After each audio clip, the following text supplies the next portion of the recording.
Уставниот суд ќе разгледува одредба од членот 353 од Кривичниот законник и веќе има отворено предмет за тоа, информираат од Уставен за ТВ24. За сега велат се уште неизвестно е на која седница ќе се најде оваа точка, но најверојатно ќе биде на почетокот од наредната година.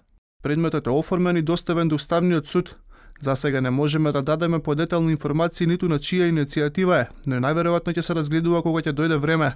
Со ова се отвара прашањето дали некој се обидува и преку Уставниот суд да протне измени во Кривичниот законник, откако побурата реакции подносно овој член, кој беше повлечен во фотофинишот на измените од Кривичниот законник во собраниската процедура, сепак се остави отворена можност за измени и дополнително да се разгледува. Дека се потребни измени се огласија и од ВМРО Народна партија, од каде велат: начинот на кој е представен е ригиден и дава простор за реваншизам помеѓу политичките партии кои се менуваат при промената на власта. Само да подсетиме дека во 1998 година овој член во законот воопшто не постоеше, бидејќи дава простор за манипулација помеѓу политичките чинители.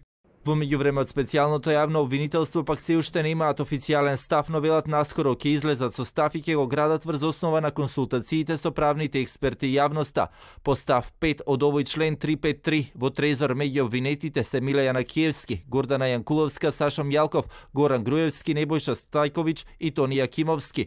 Во транспортер пак е екс-градоначалникот на Битола Владимир Талевски, додека во Титаник 2 Мендух Тачи, Бедредин Ибраими и останатите обвинети. По овој член обвинети во Топлик се Елизабета Канчевска Милеска и останатите. Во Тендери, тука се и предметите 300 и траекторија.